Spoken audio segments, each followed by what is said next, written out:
बिस्मिल्लाहिर्रहमानिर्रहीम, अस्सलाम वालेकुम। आप सबको ईद मुबारक, ईद की ढेरों खुशियाँ मुबारक। अल्लाह ताला आज के अजीम दिन के सदक़े अल्लाह ताला आपकी तमाम मुश्किलात को दूर करे, ये ईद आपके लिए बासईद साबित हो। और अल्लाह ताला आज के दिन, आज के बाद भी हमेशा हमेशा हमेशा आपको अपने हिफ्ज़ मान में रखे। मेरी तरफ से बहुत बहुत बहुत बहुत ईद मुबारक आप सबको, दिल से ईद मुबारक आप सबको। और अब वो बचपन में हम शेर पढ़ते थे, सेवइयाँ खाते हुए दिल को शाद करना, और पता नहीं ईद की खुशियों में हमें भी याद करना। तो भाई खैर किस को याद रहता है, वो वक्त जब चले जाते हैं फिर चले जाते हैं, कौन किसे याद रहता है। लेकिन हमारी दुआ ये ज़रूर है कि हम आपको दुआओं में याद रखते हैं, आप भी हमें दुआओं में याद रखें। और जो मेरे बहन भाई दायरे गैर में हैं, आज अपनों से दूर हैं, अपने प्यारों से दूर हैं, आज ईद पे उन्हें मिस कर रहे हैं, मैं उनके लिए दिल से दुआ करता हूँ कि ऐ मेरे अल्लाह, ऐ मेरे रब्बे ज़ुल जलाल, ऐ मेरे परवरदिगार, जो लोग आज अपने प्यारों से दूर हैं और वो अपने दिल के अंदर उस उदासी को लिए बैठे हुए हैं और चेहरे पे एक मुस्कुराहट सजा के बैठे हुए हैं, या आज जो ईद के ऊपर आज भी जो मुशक्क़त कर रहे हैं, मजदूरियां कर रहे हैं और अपनी बेबसी के वजह से इसका हिस्सा हैं, अल्लाह अगली ईद पे इनके लिए ढेरों खुशियाँ, ढेरों आसानियाँ लेके आ। बहुत सारी दुआएं आपके साथ हैं। आज ईद का दिन है, आपने नमाज़ पढ़ ली होगी, कुर्बानी दे दी होगी। बार बार एक ही बात कह रहा हूँ, ईद गोश्त काटने का नाम तो है ही, लेकिन ईद गोश्त बांटने का नाम है। तो आप बांटिए, गरीबों में बांटें, उन लोगों में बांटें जिनको ये ज़िंदगी भर मटन और ये ऊँट के गोश्त और ये मिलते ही नहीं है। खुदा की कसम, अगर आपने कुछ घरों को ऐसों को गोश्त पहुँचा दिया और उन्होंने खा के और सुकून का सांस लिया, आपकी कुर्बानी कबूल हो जाएगी। मेरी ये दिल से दुआ है। आज एक और भी शख्स है जिसको हम शायद एक भूल बैठे, या हम उसको मैं याद कराना चाहता हूँ। ये वो शख्स है जिसने आपके लिए, आज वो जेल में तीसरी चौथी पाँचवीं ईद गुजार रहा है। एक आँख उसने ज़ाया कर दी इस कौम के लिए, इस कौम के गम में, इस कौम की खातिर। इस कल मंगल को हो सकता था उसकी बहनें जाती, आज पता नहीं उसने नए कपड़े पहने होंगे कि नहीं पहने होंगे, एक अरसे से उससे किसी की मुलाकात नहीं हुई। आप तो कुर्बानी करेंगे, गोश्त खाएंगे, मीठा भी खाएंगे, पता नहीं उसके बार में उसकी वो जो छोटी सी कोठरी है उसके अंदर वो क्या खाएगा। आज पता नहीं उसे अपनी बहनें भी याद आएंगी, अपने वो लोग भी याद आएंगे जो उसके साथ कट मरने की कस्में खाते थे, और वो लोग भी याद आएंगे जो कहते थे कि इमरान खान हम तुम्हारे साथ हैं। आज इमरान खान तन्हा है, अकेला है। आज शायद हो सकता है वो जो टूटी सी चारपाई है जो उसे दी हुई है, उसके ऊपर बैठ के वो सोच रहा हो कि वैसे तो कब मुझको एतराफ़ मोहब्बत ना था फराज, कब मैंने ये कहा था सज़ाएं मुझे ना दो। लेकिन कुछ सज़ाएं बड़ी तकलीफ़ दे होती हैं, और तन्हाई की सज़ा बहुत तकलीफ़ दे होती है। मैं आपकी ईद नहीं ख़राब कर रहा, लेकिन मैं आपको ये बता रहा हूँ कि एक शख्स आपकी वजह से जेल में है। सोचिएगा ज़रा इस बात को। इमरान खान को कुछ ऑफ़र्स हुई हैं नई, और ये मैं आपको एक ऑथेंटिक ज़राए से बता रहा हूँ। लेटेस्ट ऑफ़र जो हुई है उसमें खान साहब को कहा गया कि खान साहब आप ऐसा करें कि हम आपको 190 मिलियन पाउंड में भी क्लियर कर देते हैं, हम आपको तोशा खाना में भी क्लियर कर देते हैं, हम आपको फंडिंग केस में भी बरी कर देते हैं, क्लियर करा देते हैं। आप ऐसा करें कि 9 मई के हवाले से ना एक रिग्रेट आप जारी कर दें, और अगर आप ये जारी कर देते हैं कि हाँ 9 मई को जो हुआ गलत हुआ, नहीं होना चाहिए था, और जो लोग हैं उन्हें सज़ाएं मिलनी चाहिए, तो आप मामला सीधा पधरा हो जाता है। आप बनी गाला चले जाएं, आप पाकिस्तान से बाहर चले जाएं। कहा यह जा रहा है कि इमरान खान को ये ऑफ़र पहली दफ़ा नहीं हुई। एक दिन तो ऐसा भी हुआ था कि कहा यह जाता है कि बैरिस्टर गौहर साहब ने अब इमरान खान देखें माइंड गेम का खिलाड़ी है, कैसे ज़रा अंदाज़ा करें कि बैरिस्टर गौहर ने ये बात तो इमरान खान से की कि जी आप सिर्फ ये वाली बात कह दें तो बाकी मामला हमने इस्टेब्लिशमेंट से तय कर लिए, और ये और वो, तो हम बस आप वीडियो एक रिकॉर्ड करा दें। जब वो कहते हैं बैरिस्टर गौहर साहब वहाँ पहुँचे जिस दिन ये तय था, तो उस दिन इमरान ने कहा कि नहीं मैं तो लाइव बात करूँगा, इस पर लाइव गुफ्तगू होगी। वो जो बैठे हुए थे उनको भाई माफ़ कर, वो तेरे तो एक ट्वीट मार नहीं गा तो तू लाइव गुफ्तगू करेंगा। تو پھر وہ بات بننے نہیں چڑھی، بلکہ خان صاحب نے تو بیرسٹر گور کو کہا اچھا اب تم اپنا موبائل لاؤ میں اس پہ کرا دیتا ہوں، انہوں نے کہا جو تھے انہوں نے اتنے رکھ لیا۔ تو خان صاحب نے کہا کہ یار انی کی توڑی اوقات تو نہیں، انی کی بس آپ کی بات ہے۔ اور آپ کو یاد ہے کہ وہ تو جو آفر لے کے گیا تھا ایک بڑی بڑی مونچھوں والا، وہ تو کہتے نے انہیں خان صاحب نے پشاوری چپل لا لی سی اپنی، وہ کہتے ہیں لا جتی لئی، وہ خان صاحب نے کیا۔ سو خان صاحب کو جب یہ نئی آفر ہوئی ہے تو خان صاحب نے اس پہ انہیں کہا کہ بھائی اگر میں نے یہ 1000 دن اس لیے کاٹے ہیں کہ میں اپنی بات کو پہ سچی بات پہ کھڑا ہوں، تو تھوڑا کی مطلب ہے کہ اب میں یہ بات مان جاؤں گا اور میں اب مطلب آخری جب وقت رہ گیا تو میں وہ کر دوں گا۔ تو خان صاحب نے کہا کہ آپ یہ ساری آفر اٹھائیں اور چلے جائیں۔ دیکھیں میں آپ کو بتاؤں، یہ کوئی میں جذباتیت سے نہیں کہہ رہا، یہ طے ہے کہ اب خان صاحب کو مزید جیل میں رکھنا ممکن نہیں ہے۔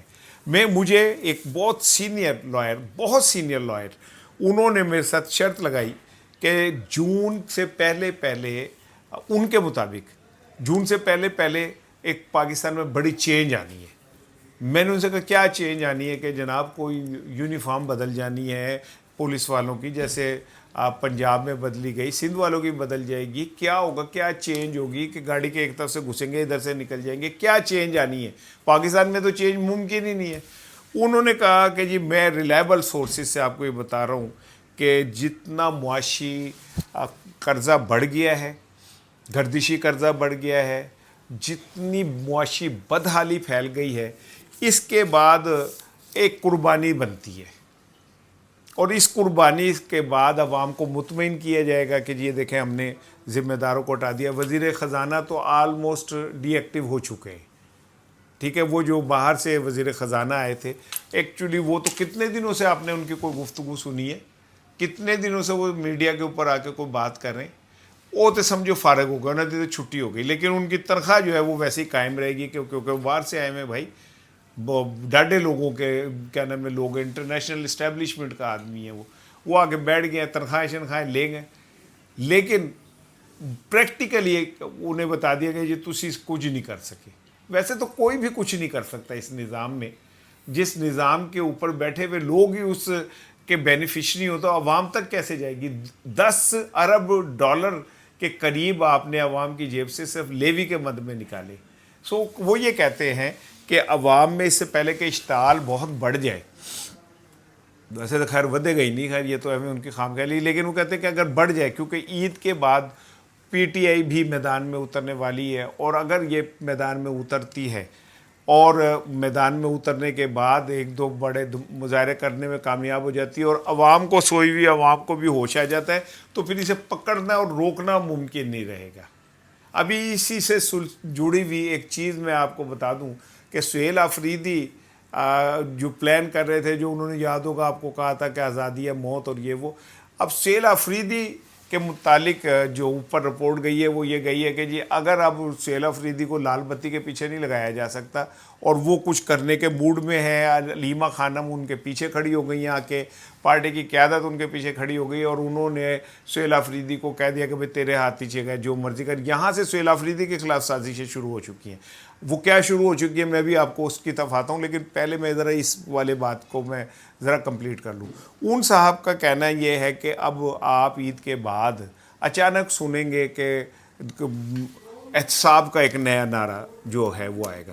اچھا، احتساب کا نعرہ کو پہلی دفعہ نہیں گا، احتساب کا نعرہ ایوب خان کے دور میں ایبڈو سے شروع ہوا تھا میرے خیال ہے، ایبڈو، پراؤڈو، ایبڈو، پھر اس کے بعد کیا کہتے ہیں احتساب کی شکلیں، پھر نواز شریف نے صاحب برادران کے ذریعے احتساب سیل قائم کیا اور زرداری نو رگڑا لایا، ٹکا کے لایا، زرداری کو ٹکا کے۔ یہ جو بڑے اپنے وہ بنے ہوئے نا جی، بڑے آپسی محبت، یہ وہ اور مقدمات اور یہ اور وہ سارا کچھ نواز شریف نے زرداری پہ مقدمات بنائے تھے، اور کیا کہتے ہیں سیف الرحمان جو تھے، دو بھائی تھے، انہوں نے بنائے تھے، اور کہتے ہیں کہ سیف الرحمان جیل میں جب گرفتار ہو گیا تھا پتہ نہیں، تو زرداری کے پیروں میں پڑھ کے آنسوؤں سے روتا رہا کہ جی میرا قصور نہیں ہے، مجھے تو نواز شریف نے کہا تھا کہ یہ کیسز بناؤ، تو میں نے کیسز بنا دیے تھے۔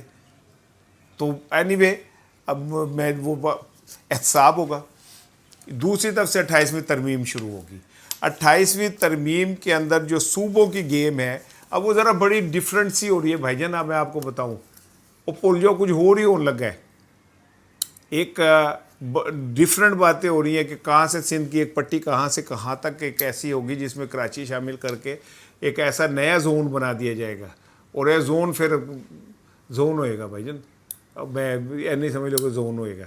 सो सिंध से जरदारी को नज़र आ रहा है, जैसे कल रात बकरों को छुरियाँ नज़र आ रही थी ना, ऐसे ही जरदारी साहब को नज़र आ रही है कि टाइम तनवीम जो उन्होंने छुरी फिरेगी और छुरी ज़िबा है शायद हो ना हो, लेकिन झटका ज़रूर हो जाएगा। उन ऐते बाद जब अवाम में भी अब इश्तहाल बहुत बढ़ रहा है महंगाई की वजह से, इस बकरा ईद की वजह से, मैंने अब आपको याद होगा मैंने वहाँ से शाहपुर कांजरा से एक छोटा सा क्लिप आपसे शेयर किया था। मैंने दिखाया था कि शेड भरे में बकरों से, जानवरों से, ख़रीदने वाला कोई नहीं है। अब इन हालात के अंदर कहा यह जा रहा है कि शहबाज शरीफ साहब पे छुरी चल सकती है, और कोई भी एक तरीका बना के, पाकिस्तान में तो कौन सी मुश्किल बात है, किसी अदालत में शहबाज शरीफ साहब के ख़िलाफ़ मनी लॉन्ड्रिंग का केस है जिसमें उन पर फ़र्द जुर्म आयद होनी थी। अगर फ़र्ज़ करें कि वो कहीं से एक नामालूम दरख्वास्त आती है, वो आ जाती है और केस पुटअप हो जाता है और वो फ़र्द जुर्म लग जाती है, तो शहबाज शरीफ साहब हो गए फारग। मोहसिन नकवी साहब ऑलरेडी वज़ीर आज़म के तौर पे एक्ट कर चुके हैं। ईरान में जिस तरह उन्होंने जाके बिहेव किया, ईरान में जिस तरह उन्होंने सारा कुछ किया, उससे आपको ये बात क्लियर समझ आ गई कि मोहसिन नकवी साहब is on a front end वो खेल रहे हैं। इन हालात के अंदर आसिफ अली जरदारी फारिग हो जाते हैं, तो ये कुछ जो नक्शा बनता है, जो मेरे दोस्त हैं लायर जिनका कहना है कि जी इस जून से पहले ये सब कुछ हो सकता है, तो मुझे बात कुछ समझ आ रही है। पीटीआई के मुतालिक ये कहा जा रहा है कि पीटीआई भी अपनी फ़ाइनल जंग खेलने के लिए ऑलमोस्ट तैयार है, और पीटीआई ये तय कर चुकी है कि अब वो ईद के बाद अगर वो नहीं निकले तो कभी नहीं निकल सकते। यही वजह कि और फिर इसमें ये तय हो गया कि जी जो सुहेल आफरीदी है ये लीड करेगा पीटीआई की सारे उसको। तो अब आप ज़रा समझें इस बात को कि सुहेल आफरीदी के ख़िलाफ़ केपी में और स्पेशली केपी असम्बली में ग्रुपिंग हो गई है, और कहा यह जा रहा है कि बजट से पहले हो सकता है उनके खिलाफ को अदम एतमाद आ जाए। इससे पहले आपको याद होगा शेर मरवत जो है वो ऑलरेडी एक दरख्वास्त दे चुका है कि जो सुहेल आफरीदी को फारिग करें और जनाब करें। अब ज़रा समझें कि पाकिस्तान में चीज़ें कैसे होती हैं। वहाँ पे वो दरख्वास्त दी हुई है, सुहेल आफरीदी के खिलाफ ऑलरेडी 5-7 केसेस हैं। सुहेल आफरीदी के खिलाफ 9 मई का भी एक केस पुलंदा तैयार है, और अगर सुहेल आफरीदी साहब बाहर निकलते हैं तो अब ये कहा जा रहा है कि केपी असम्बली के अंदर भी सुहेल आफरीदी साहब के ख़िलाफ़ एक ग्रुप बहुत बड़ा बन गया है अरकान असम्बली का, और उन्हें नारा यही दिया जा रहा है जो पाकिस्तान का हर दिल अजीज़ नारा है कि ये हुकूमत जी बड़ी करप्शन कर रही है और इसलिए हम इसके साथ नहीं खड़े हो सकते। लेकिन सवाल ये कि ये हर दफ़ा नारा केपी में ही क्यों उठता है, ये सिंध में, पंजाब में क्यों नहीं उठ रहा, जिसमें ख़ुद सीएम साहिबा ने एतराफ़ किया कि हाँ जी क्या कहते हैं सुथरा पंजाब के इस मामले में बहुत बड़ी करप्शन हुई है। उन्होंने यह किया कि बजाय इसके कि उनके ऊपर बात आती, उन्होंने वो केस चुक के जी आगे फॉरवर्ड कर दिया जी इन्होंने के खिलाफ कार्रवाई की जाए। वहाँ पे कहा यह जा रहा है केपी में कि ताकतवरों के पास जो लोग हैं और ख़ुद पीटीआई के अंदर मौजूद वो तबका जो सुहेल आफरीदी को कामयाब होते नहीं देख सकता। इसमें कुछ बाबे, कुछ चाचे, कुछ अंकल भी शामिल हैं। बाबे चाचे अंकल भी इकट्ठे हो गए हैं ताकतवरों के साथ, और सुहेल आफरीदी के खिलाफ एक सुना है कि बड़ा मजबूत मुहाज जो है वो बनाया जा रहा है। गो शफी जान ने इसकी तरदीद की है कि जी ऐसी कोई बात नहीं है, तो तरदीद भी उसी बात की होती है जिसमें कोई ना कोई थोड़ी बहुत कोई पीछे बात हो। अब शफी जान साहब की जानिब से इसके बाद आपको बात समझ आ जानी चाहिए कि दाल में कुछ काला नहीं है, बल्कि सारी दाल जो है वो काली है। एनीवे एक खबर और सुन लें कि ट्रंप की जानिब से तो आपको पता चल गया कि जी उन्होंने जो नई तजवीज़ पेश कर दी है, तजवीज़ नुमा हुक्मनामा जो पेश किया, जिसमें उन्होंने कहा कि जी पहले आप इसराइल को तस्लीम करें। अब्राहम अकॉर्ड इसराइल को तस्लीम करना ही है। आप जैसे शादी को निकाह कह लें, बंधन कह लें, कुछ भी कह लें, भाई शादी शादी है, ठीक है ना। तो उसने ये करके अरबों को एक मुश्किल में डाल दिया, ख़ास करके सऊदी अरब को। अच्छा, बड़ी बड़ी उल्टी उल्टी कॉन्स्पायरेसीज चलती हैं, और ये कहा जा रहा है कि शहज़ादा सलमान जो है वो ट्रंप से खुश नहीं है, क्योंकि शहज़ादा सलमान के मुतालिक तो ये कहा जाता है कि उनको तो हवा भी जो छूती है उस हवा को भी पहले पूछा जाता है कि तूने बाअदब होके जाना है उनके दरबार में।